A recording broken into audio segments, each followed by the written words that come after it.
성경 말씀은 마태복음 10장 1절에서부터 15절 말씀까지입니다. 한 절씩 이렇게 교도하도록 하겠습니다. 예수께서 그의 12 제자를 부르사 더러운 귀신을 쫓아내며 모든 병과 모든 약한 것을 고치는 권능을 주시니라.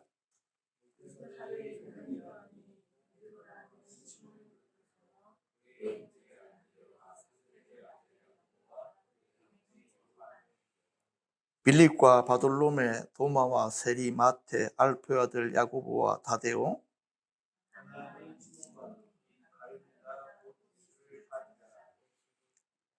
예수께서 이 12를 내보내시며 명하여 이르시되 이방인의 길로도 가지 말고 사마리아인의 고을에도 들어가지 말고 가면서 전파하여 말하되 천국이 가까이 왔다 하고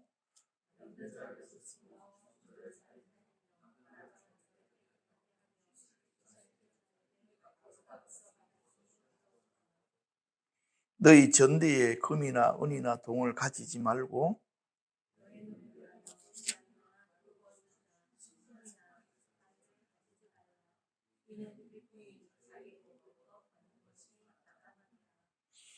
어떤 성이나 마을에 들어가든지 그 중에 합당한 자를 찾아내어 너희가 떠나기까지 거기서 머물라. 그 집이 이에 합당하면 너희 빈 평안이 거기 임할 것이요 만일 합당하지 아니하면 그 평안이 너희에게로 돌아올 것이니라.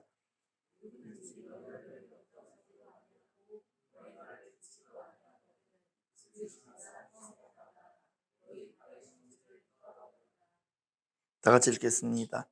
내가 진실로 너희에게 이르노니 심판날에 소돔과 고모라 땅이 그 성보다 견디기 쉬우리라. 아멘. 잠시 한번 더 기도하겠습니다.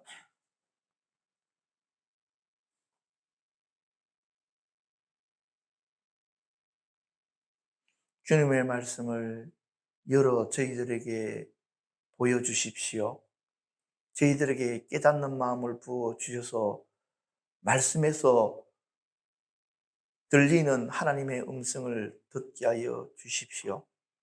우리의 영혼들이 무장되기를 원하고 변화되기를 원하고 회복되기를 간절하게 원합니다. 그 은혜가 말씀을 듣는 중에 우리 모두에게 나타나게 하여 주십시오. 감사를 드리며 예수님 이름으로 기도합니다.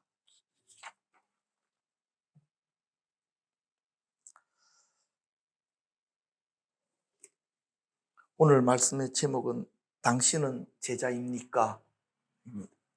좀 도전적이죠?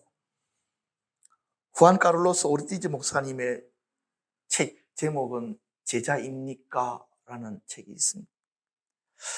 저는 그 책을 읽으면서 너무 은혜를 많이 받았습니다.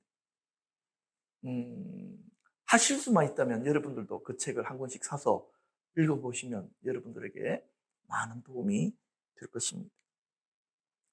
그 책을 읽다가 저는 제 스스로에게 질문을 해봤습니다. 야, 너 예수님의 제자가 맞아? 이렇게 물어봤습니다. 그래서 그래, 당연히 나는 예수님의 제자가 맞지. 그러니까 목회하고 있는 거 아니야? 그런데 내가 그렇게 대답해놓고 나서도요, 뭔가 좀 모질하는 것 같아. 뭐냐니까 내가 예수님의 제자다라고 말은 할 수는 있지만 예수님께서 정말 나를 그분의 제자로 인정해 주실까? 그렇게 생각하니까 뭐가 이거 이상한데? 그런 느낌이 드는 것입니다. 그래서 제가 여러분들에게 말씀 제목이 당신은 제자입니까? 여기에 대한 대답들을 여러분 스스로가 자기 자신에게 하셔야 됩니다. 저한테까지 찾아와가지고 목사님, 저는 예수님의 제자가 맞는 것 같습니다. 이렇게 안 하셔도 됩니다. 자, 근데요, 제자들은요, 제자의 증거가 요구가 됩니다. 생각 안 해보셨죠? 예수님의 제자라고 하면요, 몇 가지 증거가 있는데 그중에 뭐 첫 번째로는요. 예수님의 제자가 되려면 예수님의 부르심을 받아야 됩니다. 예수께서 그의 12 제자를 부르사 예수님의 부르심을 받아야 돼요. 좀 뒤로 넘어가 가지고 로마서 1장 1절에 보니까 예수 그리스도의 종 바울은 사도로 부르심을 받았다. 부르심을 받아야 됩니다. 근데요. 이걸 갖다가 사람들에게 제가 당신은 예수님의 제자로 부르심을 받았습니까? 라고 이렇게 질문을 하면요. 대부분 다 마음의 부담감을 가집니다. 받았다라고 말하기도 그렇고 안 받았다고 말하기도 좀 그런 거예요. 요즘에 큰 교회들을 가보면 뭐 저희 교회도 이제 좀 했지만 교회에서 제자 훈련 시키잖아. 그럼 제자 훈련 다 받고 수료증 받았으면 예수님의 제자가 된 건가?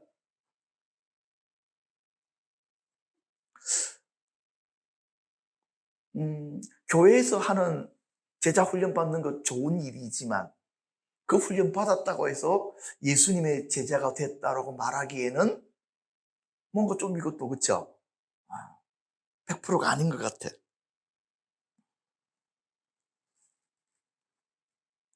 예수님의 제자들은 주님으로부터 부르심을 받는데 이 부르심은 여러분들이 생각하는 것처럼 아주 특별하지는 않습니다.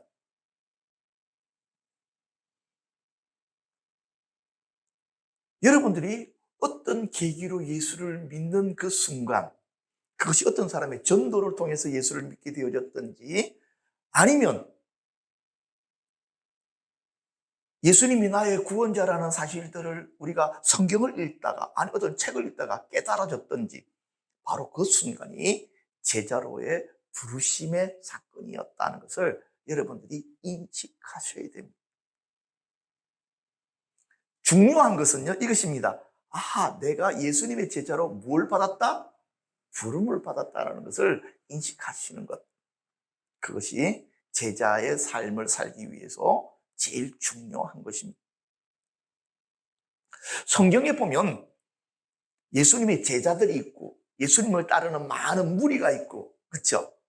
그 다음에는요 더 많은 예수님과 관계없는 군중들이 있었습니다. 여러분들은 어디에 소속되어져 있습니까? 자, 그런데 예수님의 제자들은요 예수님께서 특별한 증거들을 주셨는데 성경에서 보니까 두 가지 증거를 주셨다고 했습니다. 예수님께서 제자들을 불러 모으시고 그들에게 병 고치는 능력, 귀신을 쫓아내는 능력을 주셨습니다. 자, 그런데 말입니다. 이 신유와 축사의 은사는 누구로부터 받는 것입니까? 성령님으로부터 받는 것입니다. 예수님 자체가 보혜사이셨기 때문에 제자들에게 그런 능력들을 어떻게 하셨습니까? 주셨습니다. 이것이 너희들이 나의 제자인 뭐라고요? 증거다. 그리고 이것은 증거일 뿐만 아니라 무엇이기도 합니까? 사역의 도구이기도 한 것입니다. 우리가 예수님의 제자라면 다른 보혜사이신 성령님으로부터 갖가지 은사들을 받는 것입니다. 그것이 예수의 제자인 증거가 됩니다. 그러니까 예수님의 제자라는 증거는요, 우리의 이 말로 이렇게 설명이 되어지는 것이 아니라 우리를 통해서 성령님의 사역이 나타나는 것입니다. 그러면 우리는 아무 소리를 안 해도 우리를 보는 사람들이 뭐라고 합니까? 저 사람 예수의 사람이야. 예수의 제자야. 왜? 그것은 예수님의 제자들만 할 수 있는 일을 하기 때문에. 그래서 사랑 가족 여러분, 여러분들이 매일매일 기도들마다 오직 성령님이 여러분들에게 임하시길 위해서 기도하시기를 바랍니다. 성령님이 임하시면 여러분들에게 없던 능력이 나타나기 시작합니다. 없던 은사들이 여러분들에게 회복되어지며 나타나기를 시작합니다. 근데 그것은 무엇을 하기 위해서 주시는 것이냐면요, 땅끝까지 이르러 복음을 전하기 위해서 우리 주님께서 우리들에게 주시는 것입니다. 이 가지는 잘 이해가 되시죠? 그렇죠? 그렇습니다.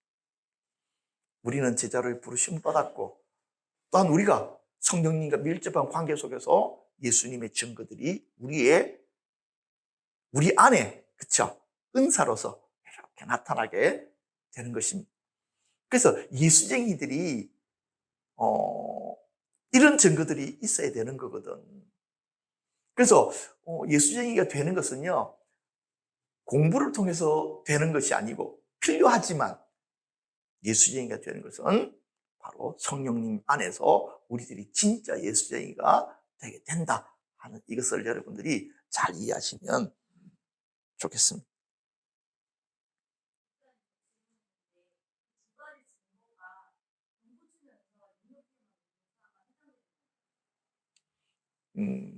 아닌데 이것들이 예수님께서 전도를 보내실 때 가장 효과적으로 사용할 수 있는 것이기 때문에 이 두 가지만 예수님께서 그때 한시적으로 풀어놓으신 것이에요.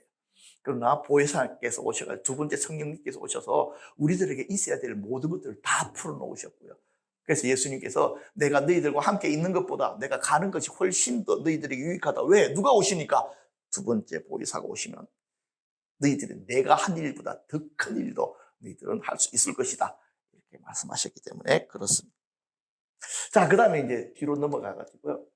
제자들의 사역 원리를 한번 보십시오. 제자들은 무엇을 어떻게 해야 될 것인가 하는 것입니다.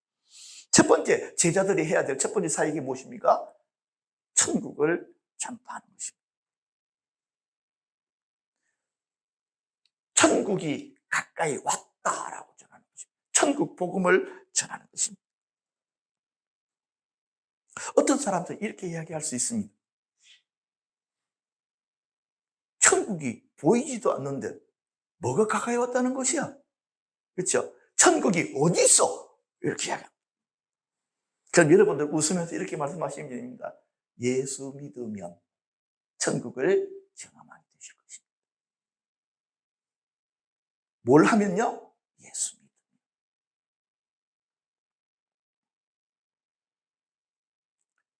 예수 믿으면 성령님을 받을 수 있고요. 성령 안에 하나님의 나라가 있다고 증거하고 계십니다.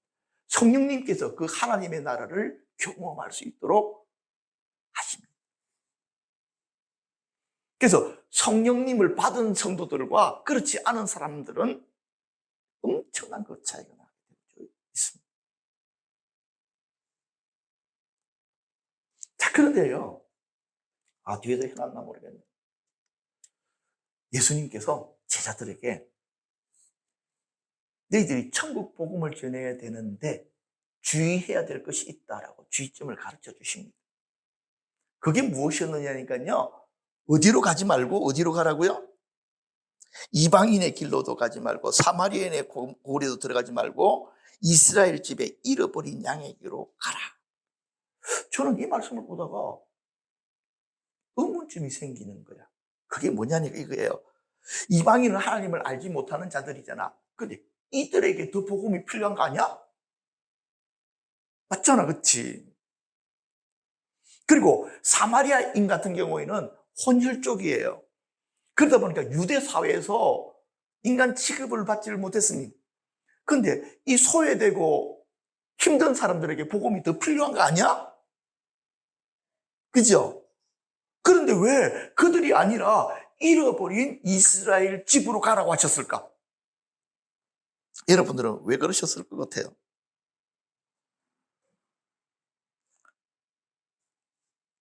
이 원리를 깨달아야 여러분들이 전도가 됩니다. 우리는 마음이 닫혀있는 사람들에게 다가가서 설득해가지고 그들을 하나님의 사람으로 만드는 것이 아닙니다. 전도는 하나님의 사람들 중에 잃어버린 자들에게 찾아가서 그들로 하여금 다시금 아버지의 집으로 돌아올 수 있도록 하는 것입니다. 우리는 그냥 찾는 것입니다. 그래서 누가 잃어버린 하나님의 양인 줄 모르기 때문에, 그렇죠? 그냥 던지는 것입니다. 참 신기한 거는요, 전도를 많이 하신 분들은 항상 그런 이야기 합니다. 전혀 생각하지 않은 시간에 전혀 생각하지 않았던 사람과 아주 자연스럽게 그냥 몇 마디 던졌는데 그들이 마치 무언가에 사로잡힌 듯이 주님 앞에 무릎을 꿇더라는 것입니다. 그래서 전도는 훈련을 잘 받아서 하는 것이 아니라 바로 이렇게 잃어버린 자를 찾는 것이고. 여러분 그렇게 생각들 하시죠, 그렇죠? 그런데 우리는 어떻게 생각하느냐니까 오늘 말씀에 나온 것처럼 이렇게 생각하는 거예요. 이방인을 억지로라도 복음을 전해가지고 그들로 가르치고 깨우치게 해서 하나님을 믿게 하는 것. 사마리아인들, 이 완악한 인간들을 어떻게 해서든지 어떻게 해서 하나님 백성을 만드는 것이라고 오해하고 착각했기 때문에 전도가 어려운 것이다. 내가 하는 일은 잃어버린 하나님의 양을 찾는 것이다.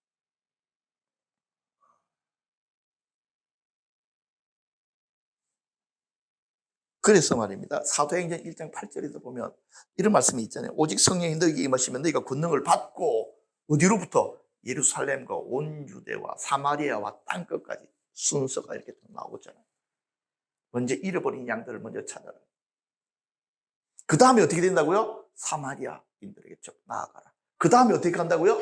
이방인들에게 나아가라 하는 이런 정확한. 그래서 여러분 이렇게 생각하셔야 됩니다. 내가 누구한테 복음을 전하지? 가장 가까이에 있는 친지와 가족들 중에 하나님의 잃어버린 양이 있다면 그 사람부터 찾아라. 이렇게 여러분들이 이해하시면 좋겠습니다. 어찌 되어졌든지 제자들의 첫 번째 임무는 천국 복음을 전하는 것입니다. 하나님의 나라가 가까이 와 있다는 걸 선포하기 시작하셔야 됩니다. 이것이 첫 번째입니다, 여러분. 그럼 두 번째는 뭘까요? 사역으로 천국을 경험하게 하라는 것입니다. 병든 자를 고치고 죽은 자를 살리고 나병 환자를 깨끗하게 하고 귀신을 쫓아내야 돼. 너희가 거저 받았으니 거저 주라고 말씀합니다. 고린도전서 4장 20절에 하나님의 나라는 말에 있는 것이 아니고 오직 능력에 있다. 그렇게 말씀합니다. 제가 신학교 다닐 때 학교에서 하나님의 나라에 대해서 공부를 했습니다. 어떤 신학자는 하나님의 나라를 이렇게 이야기했어. 어떤 신학자는 이렇게 이야기했고 우리 교단은 이러이러하게 하나님의 나라를 이해하고 있단다. 저 공부하면서 그렇군요. 그래서 제가 손들고 질문하고 싶었어. 그런데 그 하나님의 나라를 어떻게 경험하나요? 그런데 그때 손들고 제가 질문을 했으면 A를 받지를 못할 거라는 느낌이 싹 오는 거예요. 그래서 질문은 나 혼자 침 삼키듯이 삼키고 그냥 선생님이 가르쳐준, 교수님이 가르쳐준 대로 정답을 써냈더니 A 플러스를 주시더라고요. 왜? A 플러스는 착한 학생들에게 주는 것이지 손을 들고 자꾸만 질문하는 친구들에게는 잘 안 주시는 것이더라고 보니까. 여러분 그렇게 생각하시죠? 그렇죠? 예, 그렇습니다. 우리 교수님들이 그것을 뭐라고 부르냐니까 인격 점수라 그래가지고 자꾸만 교수님들 강의하시는데 손 들고 질문해서 교수님들을 당혹스럽게 하면은 그쵸? 인격 점수 딱 빼가지고 B 주시든지 B 플러스 주시든지 그러시더라고. 그래서 저도 일단은 살아남아야 되겠다 그렇게 해가지고 손 들고 질문을 하지 않았습니다. 자, 근데요 하나님의 나라를 어떻게 보일까요? 그냥 말씀해 보니까 쉽게 나와 있는 거야. 병든 자들은 치유받으면 하나님의 나라가 경험이 돼. 귀신 들렸던 자가 귀신에서 자유함을 입으면 하나님의 나라가 경험이 돼.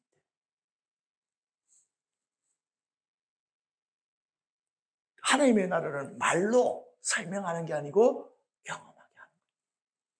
그래서 예수님께서 제자들에게 천국 복음을 전파해라.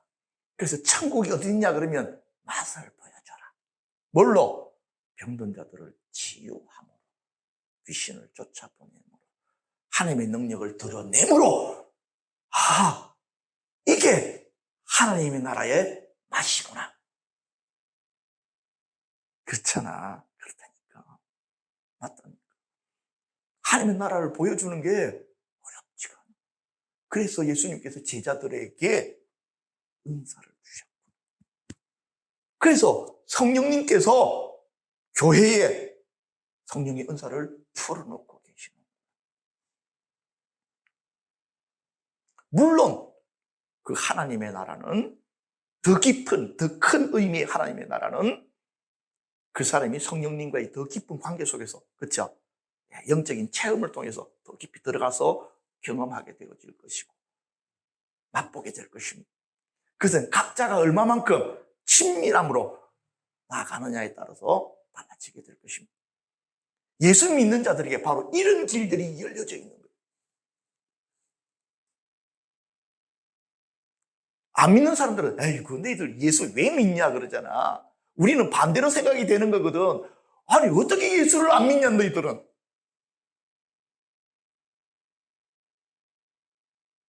어떻게 예수를 안 믿을 수가 있어. 이렇게 좋은 예수를 믿어야지. 그런데 왜 믿어야 되는지를 모르는 그 사람들이 우리가 지금까지 말로만 자꾸만 설명하려고 하니까 힘든 거예요. 그래서 우리들이 영적인 은사를 달라고 우리 안에 있는 영적 은사들이 열릴 수 있도록 정말 하나님 앞에 간절하게 우리 마음을 열어서 기도하고. 그래서 제가 가만히 생각하니까 그렇더라고요. 아, 우리끼리만 모여서 기도하는 것도 참 좋고 사랑스러운 일이지만 좀 이게 은사가 있는 분들이 우리 교회에 와서 우리 가족들을 이렇게 터치해 주는 것이 너무나도 도움이 되는 일이구나. 그렇게 해서 제가 저번에도 한번 어떤 사모님들 오셨지만 조만간에 한번 좀 좋으신 사역자가 와서 같이 예배드리고 같이 사역해주는 시간들을 가졌으면 좋겠다. 그렇게 기도하고 준비하고 있습니다. 자, 그런데 말입니다. 이 제자들이 하나님의 나라를 보여주는 치유사역, 축사사역, 능력사역을 이렇게 하는 데 있어서 주의해야 될 점이 있답니다. 그 주의해야 될 점이 무엇일까요? 그것은요, 물질을 추구하지 말라는 것입니다. 어떤 사람이 오랜 질병에 걸렸다가 질병에서 나섰어. 그럼 그 사람은 어떤 마음을 가지게 될까? 자기를 치유하신 하나님께 감사하지만, 그쵸? 그 대리인의 역할을 한 그 사람에게 너무 잘해주고 싶은 거예요. 해줄 수만 있다면 자기의 재산 반이라도 뚝 떼가지고 주고 싶을 거예요. 그럴까요? 안 그럴까요? 그렇습니다. 제일 처음에 예수님의 제자들이 물질을 바라다보고 사역한 것이 아니고, 그쵸? 예. 자기는 예수님의 제자니까 그런 사역을 했는데 하다가 보니까 어떻게 될까요? 자꾸만 생각하지도 않았던 일들이 벌어지더라는 것입니다. 사람들이 칭송하기 시작하고 사역의 결과물들을 자꾸만 이렇게 내놓기 시작하더라는 것입니다. 그런데 그것을 뭐 하지 말라고요? 받지 마라. 사역할 때 돈 받지 마라. 그래서 제가 생각해 보니까요, 세 가지 이유 때문에 받지 못하게 하신 거예요. 첫 번째로는요, 그 사역에서 돈을 받기 시작하면 사역이 변질되기 시작해요.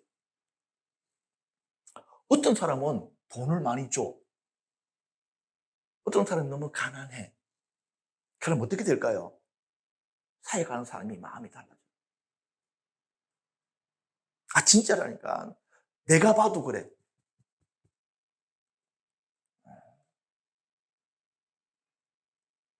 하나님의 나라는 누구에게나 동일하게, 그쵸? 임해야 돼요. 나타나야 됩니다. 그러나 사역의 결과로 무언가를 받기 시작하면 많이 주는 자에게 마음이 들어가게 되어지고요. 이건 그럴 수밖에 없어. 적게 주는 자에게 마음이 잘 안 가도록 돼 있어요. 왜? 우리가 그렇게 생겨먹어요. 예수님의 제자들이라고 해도 그 한계를 벗어날 수가 없어. 그래서 예수님께서 뭐 하지 마라? 누구에게도 일체 사역의 결과로 돈을 받지 말라. 돈을 받기 시작하면 사역이 타락하기 시작하고 부패하기 시작하고 변질되어지기 시작하고 결국엔 능력이 사라집니다. 왜? 나중엔 돈 때문에 사역을 하게 돼 있거든요. 하나님의 나라 사역은 그것 때문이니까 하나님의 사랑으로 시작되어진 사역이어야지 돈 때문에 되고 안 되고 사역이 시작되어지면 타락한 거잖아. 그러니까 돈 받지 말라 그러셨어요. 두 번째 이유는요. 사역자의 능력은 주님으로부터 공짜로 받은 것이기 때문에.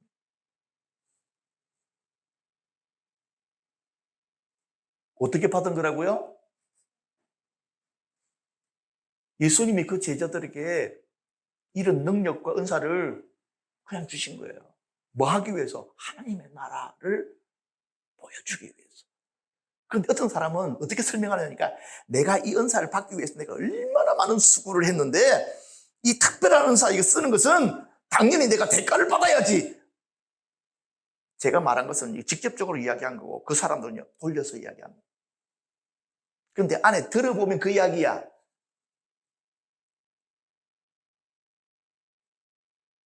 근데요 아니에요. 그만큼 많은 기도를 했기 때문에 주신 게 아니고요. 주님 그냥 주신 거예요. 잘라서 주신 것도 아니고요. 그냥 주신 거예요. 어디다가 쓰라고? 하나님의 나라 드러내라고. 그래서 하나님의 나라를 알게 하라고, 경험하게 하라고, 하나님의 백성 만들라고 주신 거예요. 근데 자기는 하나님의 나라를 꽁으로 받아놓고 다른 사람에게 돈 내놓으라고 그래? 사역의 결과로?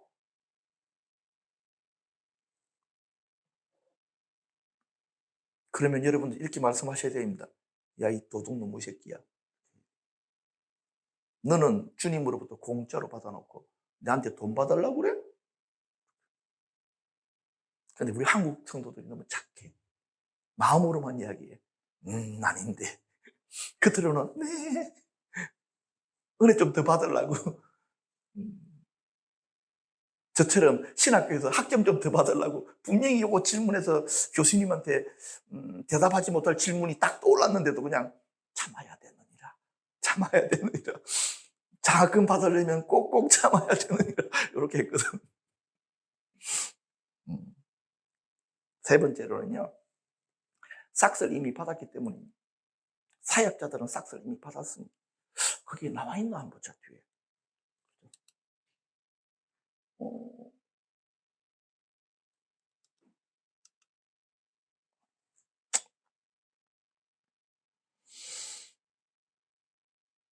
요한복음 4장 36절에 거두는 자가 이미 싹도 받고 영생에 이르는 열매를 모으나니. 사역자들은 예수님에게요 영생이라는 싹스를 받아버렸어요. 우리는 빚진 자야. 그렇죠? 내가 애쓰는 이 모든 것이 어떻게 이야기하면 내가 예수님께 받은 빚을 탕감받고 있는 거예요. 그래서 사역자들은 사역을 통해서 그 결과로 무언가를 받으려고 하지 말아요. 그러면 이렇게 이야기할 수 있습니다. 그럼 사역자는 굶을까? 아니요. 그렇게 아니해도 하나님께서 다른 통로들을 통해서 채우시기 시작합니다. 합법적인 방법을 통해서, 그렇죠? 하나님께서 도우십니다. 그걸 자꾸만 계산적으로 나가면 여기에 묶일 수밖에 없다 하는 사실들을 깨달으셔야 됩니다. 능력치유로 아주 유명했던 존 윈버 목사님이라는 분이 계십니다. 들어보셨습니까? 예. 제3의 물결을 일으켰던 아주 주동적인 목사님이셨는데요. 이분이 어떤 은사가 있느냐니까 사람들에게 이렇게 손을 들고 기도하면요 본인에게 있던 은사가 임파테이션 넘어가는 거예요. 그러니까 평맥했던 목사님들이 이 존 윈버 목사님한테 기도받고 나서 능력 있는 사역을 막 하기 시작합니다. 하나님께서 그분을 부르셨을 때 그렇게 될 것이라고 말씀하셨고 너는 그런 사역을 해야 된다라고 하셔가지고 하셨어요. 그런데 이분이 계속해서 그 사역을 초기에 하다가 보니까 어떤 일들이 벌어지냐니까 자기한테 기도받았던 사람들이 자기보다 더 큰 교회를 하기 시작하고 큰 사역을 하는 거예요. 그래서 그분이 내가 원했던 것은 이건 아닌데라는 그런 생각이 조금 들으셨는가 봐. 나는 큰 걸 하고 자기들은 받았지만 좀 작은 걸 이렇게 잘 자라게 하면서 여전히 그렇지 내가 대장이야 이런 마음 좀 계셨나. 그래서 이분이 기도를 안 해줘야 되겠구나. 그렇게 해가지고 임파테이션 기도를 안 하신 거예요. 치유 기도만 한 거예요. 제가 그분 책을 읽다가 읽은 건데 마음이 공감이 가더라고. 그럴 수 있지. 사람이니까. 그런데요, 어떤 일이 벌어지기 시작했느냐니까 본인 스스로가 알잖아. 기름 부음이 사라지기 시작하는 거예요. 그리고 나중에는 사람들에게 손을 올려서 기도할 때 치유 아예 안 일어나. 기도 받는 사람은 잘 모르지만 기도하는 본인들은 너무나도 잘 알아. 지금 자기가 기름 부음 가운데 있는지 없는지 기름 부음이 바싹 말라버린 거예요. 그래서 하나님께 무릎 꿇고 기도하기 시작했습니다. 하나님 도대체 어떻게 된 겁니까? 내가 지금 기름 부음이 바싹 말라버렸어요. 하나님께서 뭐라고 하셨느니까 네가 다른 사람들에게 손을 올려 기름 부음을 금한 결과 네 스스로가 막혔다. 그래서 네가 기도했던 사람들 중에 한 사람에게 찾아가서 네 죄를 다 그대로 고하고 그 사람에게 기도를 받아라. 그렇게 해서 이 조니모 목사님이 자기한테 기도를 받고 사역을 하고 있는 사람에게 찾아가가지고 이실직고를 하고 기도 받으면서 그 기름 부음이 회복되어진 이야기가 써놨더라고요. 그저 받았으니까 그저 주는 것입니다. 하나님의 나라가 더 풍성하게 풀어지는 것이 목적입니다. 내가 얼마나 많은 영향력을 미치는가 그것은 중요하지 않습니다. 근데요, 조니모 목사님이 그 마음을 가지기 시작하면서부터 전 세계적인 사역자로 하나님께 쓰시기 시작했어요. 그들 받았으니까 그저 주는 거. 세 번째는 이것과 조금 비슷한데요. 돈으로 사역하지 말라. 너희 전대에 금이나 은이나 동을 가지지 말고. 세상 살다 보니까 제일 필요한 게 뭐예요? 돈이지. 돈 없으면 아무것도 할 수가 없는 거예요. 사역자들도 마찬가지잖아. 먼 지역에 가서 사역을 하려면 교통비가 필요하고 가서 밥을 먹으려고 그러면 그렇죠? 식대가 필요하고 다 돈이 필요하지. 그렇다고 해서 예수님의 제자들이 다 부자였으면 자기 돈으로 하면 돼. 근데 예수님의 제자들이 보니까 다 가난해. 그러다 보니까 어쩔 수 없이 이런 사역을 통해서 뭔가를 취하지 아니하면 할 수 없는 그런 상황이잖아요. 그래서 지금도 우리 한국에서도 마찬가지고요.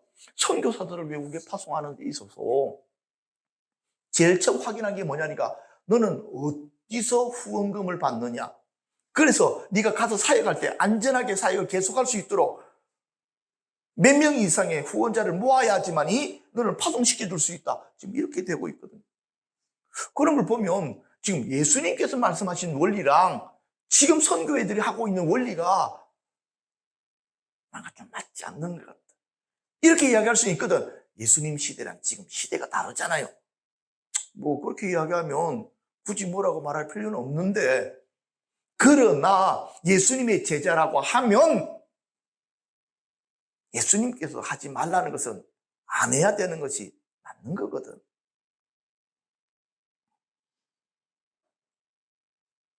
그래서 제가 생각을 해봤어요. 왜 그러셨을까? 예수님은 하나님이시니까 돈 없이 살아도 제자들은 그렇게 못 사는데 왜 예수님은 자기처럼 살라고 했지? 생각했어. 가만히 생각해 보니까 답이 쉬워. 뭐냐니까 돈을 가지고 사역지까지 갈 수 있어. 그렇지? 사역지에서 기적이 아니라 성령으로 움직이는 법을 배우지 못하고 돈으로 움직이는 법을 배운 사람들은 돈 없으면 사역이 안 돼. 그래 예수님께서는 그러신 거야. 니들은 시작부터 성령으로 시작해야 어딜 가든지 성령의 도우심을 입을 수가 있다. 너희들은 땅에 속한 사람이 아니고 하늘에 속한 사람인데 왜 자꾸만 땅에 속한 사람들이 하는 이야기, 그 논리, 그것 갖고 이야기하려고 하느냐. 세상 사람들은 세상에 속했기 때문에 돈 없이는 못해. 그러나 너희들은 아니잖아. 너희들은 하늘에 속한 자들이잖아. 너희들은 하나님이 전능하시다면, 믿는다면, 그거를 체험한다면, 그러면서도 왜 자꾸만 세상 사람들이 가지고 있는 계산 방법을 가지고 하나님의 일이 이루어져야 된다고 이야기해요. 그렇기 때문에 너희들 삶에 하나님의 기적이 안 나타나. 예수쟁이들은 생각하는 게 달라져요. 예수쟁이가 자꾸만 세상적인 계산을 가지고 자꾸만 들이대면 답답해져. 그게 합리적으로 들릴 줄은 모르지만 예수님께서 뭐라고 하시냐 이러시는 게, 야, 이 그 똑똑이야. 네가 생각하는 그 생각으로 질병을 낫게 할 수 있냐? 귀신이 쫓겨나가냐? 하나님의 능력이 풀어지냐?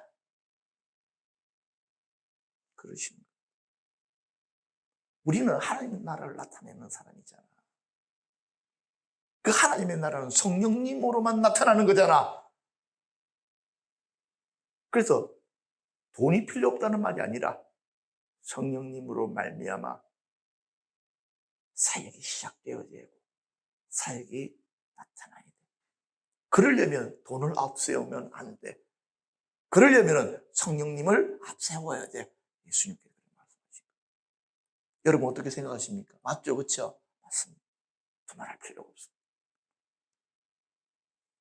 그래서 이런 것 같아요. 은혜가 쫙 차고 넘치면 예수님 말씀 전부 다 맞습니다, 맞습니다. 그런데 은혜가 쫙 가라앉으면 그걸로는 안 되는데 이리 되더라고. 내가 기도하고 막 은혜 생활 좀 쭉 하면은 돈 없어도 믿음으로 되지. 그랬다가 은혜가 쫙 가라앉으면 돈 없으면 안 되던데 이렇게 되고 여러분들 알아서 하십시오.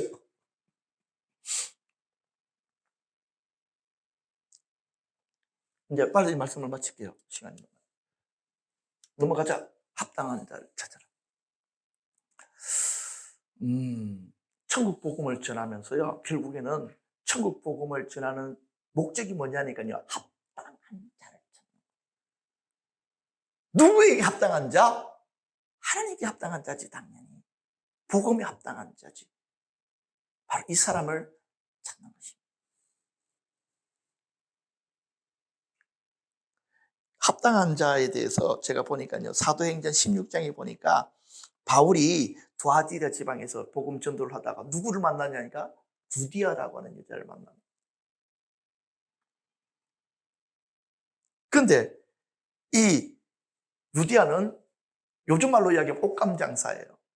옷감을 염색해서 파는 사람이에요. 그러려면요, 이 여자들이 주로 하는 일들이 무엇이겠습니까? 염색하는 데 사람들이 몰려서 막 있는데, 여기에 바울이 가가지고 복음을 전한 거예요.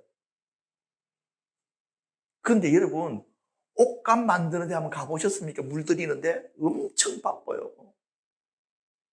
다른 사람들이 무슨 이야기하면 잔소리 하지 말라라고 하는 그런 분위기야, 거기는. 그런데 이 바울, 이 양반이 거기 가가지고 세상에 복음을 전하셨네? 뭐 하는데? 여자들이 일한다고 바빠 죽는데 가가지고 복음을 전하신 거야. 그것 보면 바울 이 양반 대단한 사람이야. 놀고 있는 사람들한테 안 가고 일하고 있는 사람 찾아가가지고 복음을 전한 거야. 다른 사람들은 일한다고 귓등으로도 안 듣는데 한 사람이 들은 거야. 누가? 루디아가. 그래서 이 루디아가 자기 집으로 바울을 모시고 가가지고 거기서 사람들하고 같이 예배를 드려가지고 만들어진 교회가 두아디라 교회. 그리고 요한계시록에서 두아디라 교회는 등장하죠. 합당한 자, 하나님의 말씀에 반응하는 자.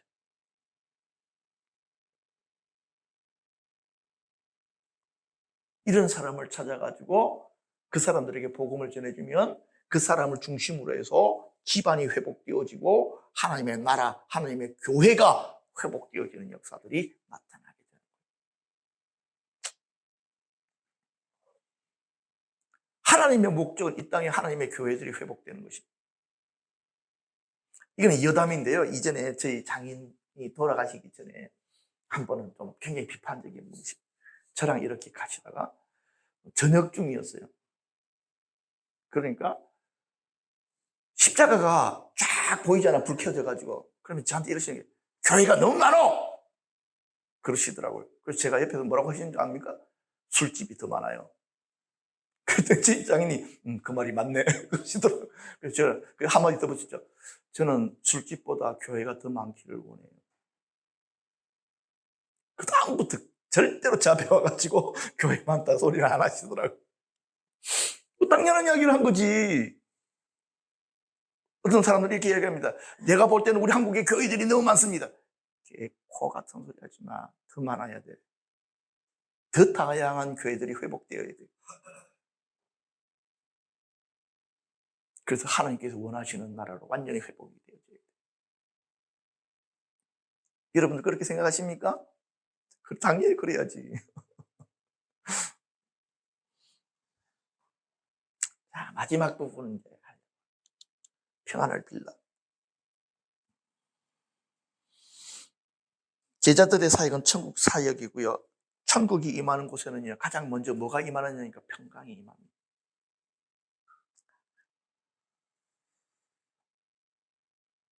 근데요, 참 놀라운 건 예수님이 제자들에게 어떤 권세를 주시느냐니까 니들이 가서 머무는 그곳에 하나님의 평강, 하나님의 나라가 임하는 권세를 줬다.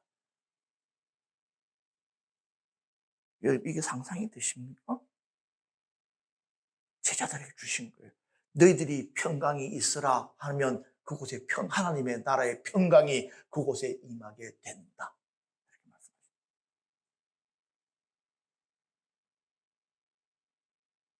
예루살렘이 평화의 성, 평강의 성이라는 거 아시죠? 교회가 하나님의 평강이 머무는 곳이어야 됩니다. 그런데 교회가 타락하면 갈등이 일어나는 땅으로 변질이 되어버립니다. 하나님께서 만드신 에덴 동산이 평강의 땅이었습니다. 그 땅에 뭐가 들어오니까, 죄가 들어오니까 갑자기 어떤 일들이 벌어집니까? 문제들이 발생합니다. 교회 안에 죄악이 움직이기 시작하면 싸움질이 납니다. 그런데 교인들이 그것이 얼마나 심각한 문제인지 이해를 잘 못합니다. 평강이 깨뜨려진 곳은 근본적으로 문제가 생긴 것입니다. 전부 다 무릎 꿇고 회개하고 복음의 기본으로 돌아가야지만이 그 교회는 다시금 재생될 희망이 있습니다. 그러나 많은 교회들이 그렇게 하지 않습니다. 평강이 중요한 것을 모르기 때문에 그렇습니다.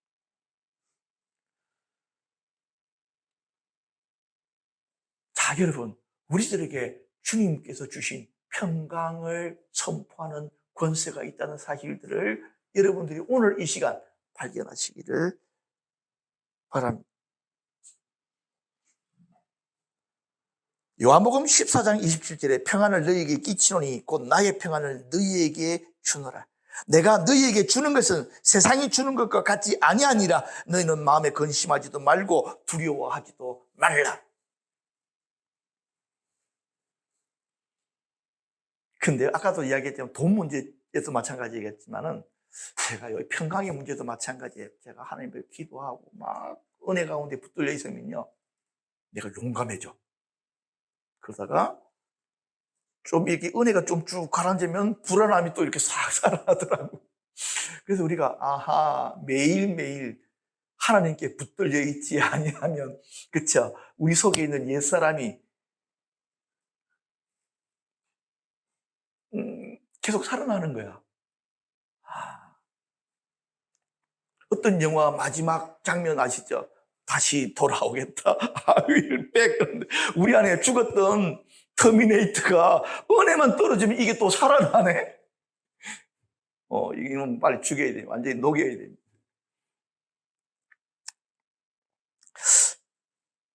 히브리어로 레카 샬롬이라는 뜻이 있습니다. 너에게 평강이 있을지어다, 이런 뜻입니다.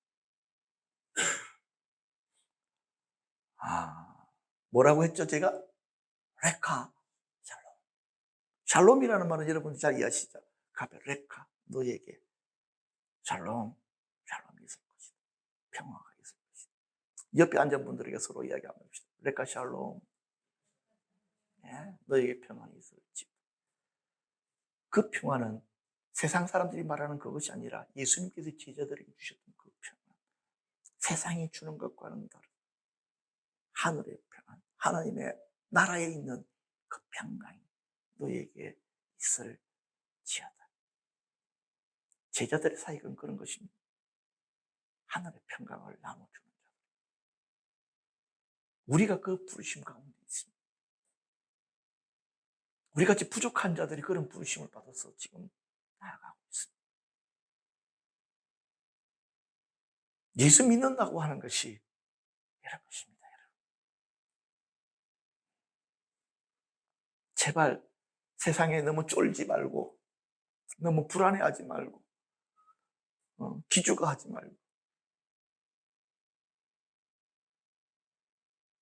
제자의 삶이 회복되어지고 제자의 사역들이 우리를 통해서 나타날 수 있도록 그렇게 무장되십시다. 오늘 말씀을 통해서 주님께서 그것을 원하신다고 저는 확실하게 믿습니다. 너희들이 내 제자들이 아닙니다. 성경에 기록되어진 것은 2000년 전에 기록되어졌고 이딴 소리 하지 말고 예수님 지금도 살아계시니 나는 나의 제자들이, 그렇죠? 제자답게 살고 제자답게 사역하는 것을 내가 보기를 원한다, 그렇게 말씀하십니다. 이것을 마음에 품으시기를 주님의 이름으로 권고합니다. 기도하겠습니다.